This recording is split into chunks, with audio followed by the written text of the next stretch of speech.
Hi, I'm Maker Albania Osharal, and welcome to another episode of Living in the Philippines. Yeah. Yeah. Yeah.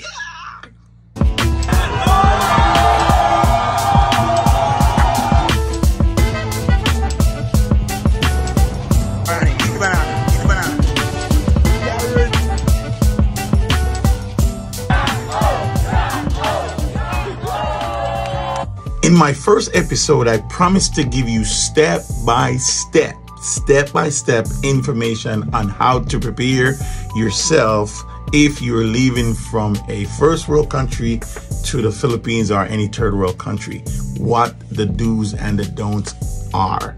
So we're going to start today by just going through how to prepare for that transaction, how to prepare your mind for the move.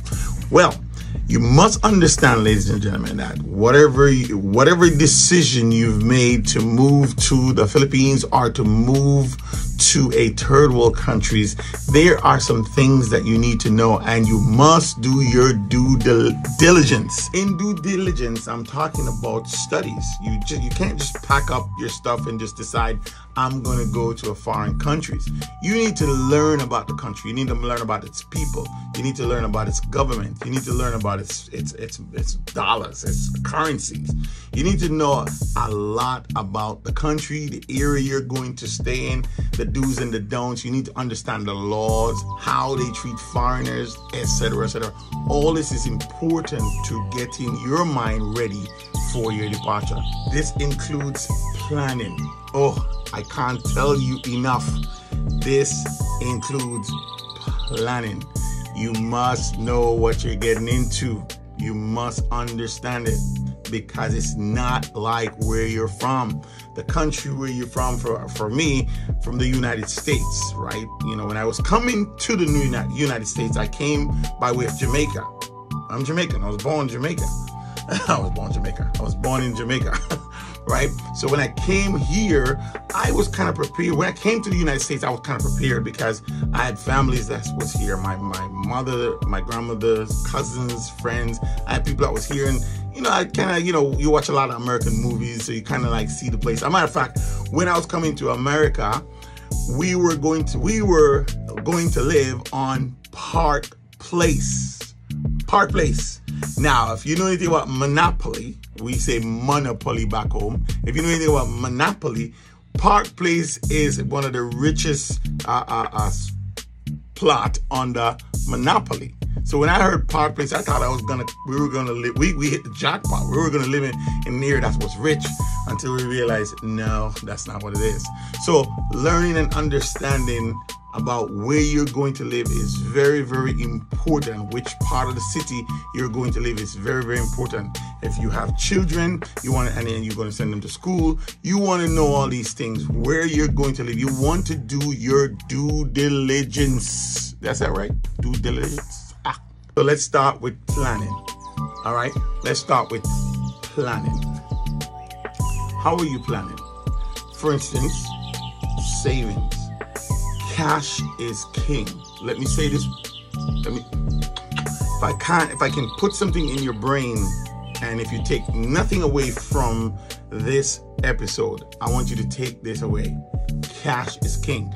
Now, we might be coming down to a place where we don't have cash anymore. It seems like it's inevitable that we're coming to a cashless society. But for right now, cash is king, because especially in the Philippines, where I'm at right now, moving around, you need cash. You need cash to move around. You can't go into the cabin, swipe a card. It doesn't work like that, right? So if you need to get around and you don't have wheels, you got to get a cab. You got to pay them money, right? And most of the things you buy today, you got to do money. Like some of these used car lots, they don't take the card, so you have to have the money. And I know one of the things that you were probably encouraged here, especially in the Philippines, that you shouldn't come with money. You shouldn't come with a lot of money. I say bring as much money as you can bring. I'm going to tell you why. Because cash is king. Say it with me. Cash is king. Say it with me. One thing I see that would be the biggest for you is this. Family. You're leaving some people behind. Maybe you have a business. maybe you're a boss, maybe you're needed in your work, or you're a very important personnel in your work. You're going to leave some people behind. This is something that you have to prepare for in your heart. You have to prepare for in your mind. You got loved ones, you got family members, friends, business partners. You're going to have to leave them behind if you're pursuing the opportunity to come and live in a foreign country. You're going to leave some people behind. But know this, you may be leaving them behind physically, but you're really not leaving them behind. Since we've been here, we've been on the social medias like crazy. Thank Yow for social media. I'm telling you, I talk to my children on Facebook, on WhatsApp, and Telegram. You can even make phone calls on these apps for free. So you don't have them physically where you can hold them and hug them, but you can talk to them daily if you want. So you might miss them, but you still will have them. When you're in the States, guys, come on, let's be real now. You have your family members. They live just across the street or down the block from you. You never really see them. You're gone to work, they're gone to work, and you might come together on Christmas or Easter or one of those days when families get together, or birthday or something like that. So, you have to think of it like this. Not only that, you're a day away, you're 7,000 miles away. So you have to think about that and plan about that. Now, you want to get and spend as much time with your family. Let them know what you're doing, let them know your plans, so that way you can kind of ease the burden. And don't wait till the last minute to tell them. You got to tell them now. Tell them now that you're leaving. This is your plan. And yes, of course, they will try to talk you out of it, because everybody looking from the outside of the house can see everything in the inside and know what's going on. It's just the way of life. But if you make your decision, you make your plan, you stick with your decision, you stick with your plan. But these are some of the things that I want to prepare you that will happen for you. Now, after you get through talking to your families, setting up, maybe selling your business, getting ready to sell your house, or whatever the case may be, maybe you could rent your house. You don't have to sell it. Maybe you could rent it and use it as an income. Income is very important when you live in a foreign country, because though your money stretch and go a long way, income is very, very important. So if you have $500 coming in, $500 is really a big money down here, right? I think it's 55 peso to one, 55, almost 56 peso to $1 US. So it's stretch, it goes a long way. So if you plan accordingly, and depending on how you live, your lifestyle, you can live a very good lifestyle on $500 a month here in the Philippines. So it depends on how you want to live and the type of house you want to have, or the type of leveraged lifestyle you want to live. But if you want to live modestly, or if you want to come here and live modestly, you can really survive on $500, $600, $700, $800, even $1,000 a month. And you can listen, it'll just go far. All right. Let me tell you something. When I was in the States, my monthly bill for my house and my monthly expenses was about $45,000 to $5,000 a month, depending. It fluctuates between $45,000 and $5,000 a month. Here, for me, it's about $800, maybe. I would say right now for me, it's about maybe $600, $700 a month for me to live comfortably here in the Philippines. Once I added a car and a bike, then it might jump up a little bit with insurance. But I'm telling you, my budget is under $1,000 every month to live here. I love it. It's awesome. Think of the savings just living here. So I want you now, after you make the decision and you planned everything down, you know how much money's coming in and you know how much savings you have, you want to have a cushion. Now you can bring in this country about $10,000 US, right? If you are, and that's per person, really. It's not per family, it's per person. So if you're traveling with 5, you can actually bring $50,000 US, if you're traveling with 5, but you have to declare it. Anything on the $10,000, you don't have to declare it. Cash is king, man. I'm telling you, cash is king. You have the cash and you can bring the cash here. The only thing I want you to understand about bringing foreign money into the Philippines is this. It has to be brand new. There can't be no writings on it or no crumble. They're not going to take it. And so far, what I've seen is in the exchange is $1,000, and $20 bills. I have not seen them take any $50 bills. I didn't bring any $50 bills with me. I brought $100 and $20 bills. That's what I brought with me. Well, I'm going to tell you something now. The $10 bills won't be taken. Now, at least that's what I've heard. I shouldn't even be saying this because I don't know. I just go off what I was told.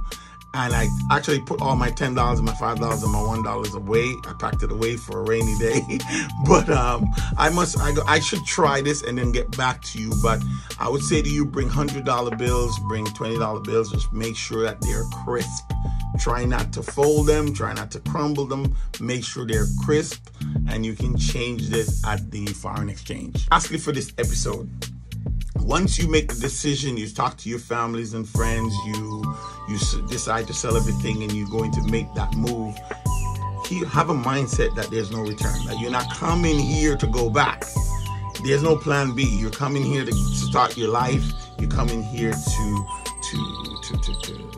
get a new experience. Think of it that way, because when you come here, you want to focus on what's here. Because if you come here and you're going to be like, oh, well, this is that, this is this, and this is that, and you want to go back, it's going to take you about 20 hours worth of flying to get here. 20 hours. Now, when we were flying here, we flew from Boston to Dubai and Dubai to here. But maybe, we paid a little more because we didn't want a double stop. So we could have gotten 3 stops, but we got one. Well, actually, we could have got 2 stops, but we got 1. So you fly from Boston to, say, Dubai to, say, someplace else, and from someplace else to the Philippines.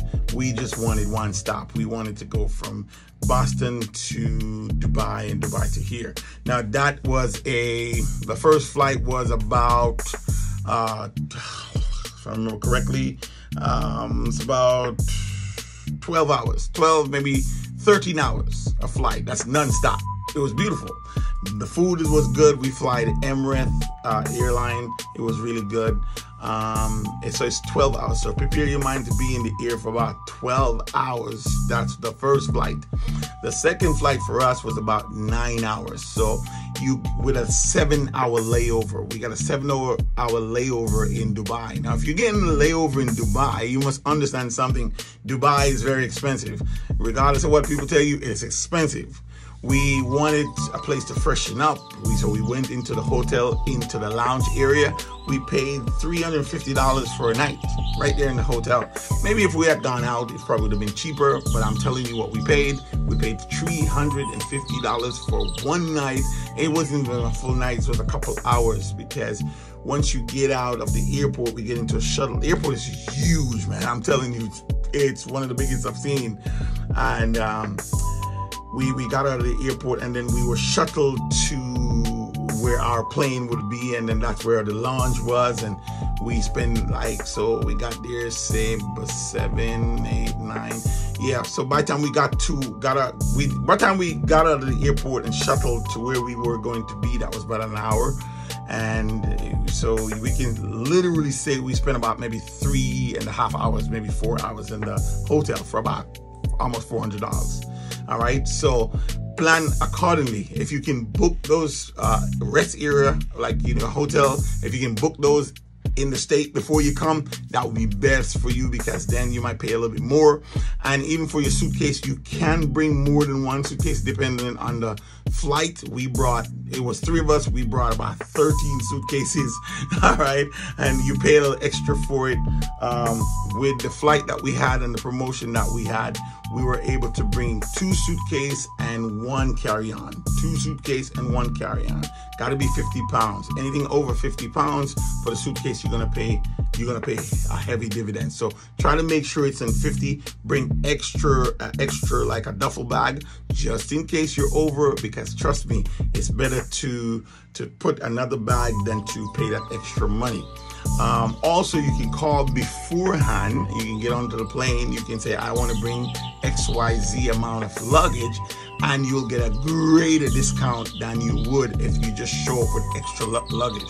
You're going to pay about $250 per luggage if you just show up at the airport. But if you call ahead of time, one of those luggage might be $150. So you might save. So that's how we end up bringing those luggage. We end up saving and bring 9. So what we got there, we had some overload, but we brought the duffel bag, and because of that, we were able to pay. And we paid $225, I think we paid. All right, so be mindful of that.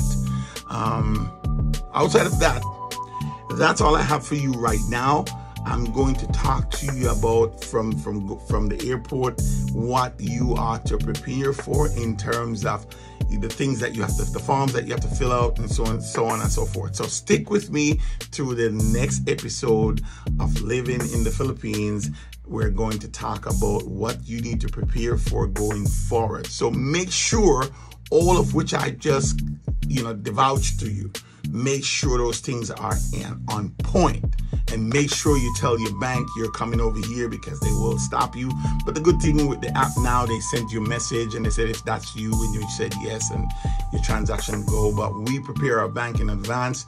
That way we're going to come over here and we're going to spend XYZ amount of money, because some of the purchase that you're going to make, if you're going to buy a car, if you're going to use the bank, which I thought we could have bought a car and just swipe our card, but that wasn't the case, because we bought a used car. Maybe if we had gone to a dealer where they sell brand new car, maybe we could have swiped our cards.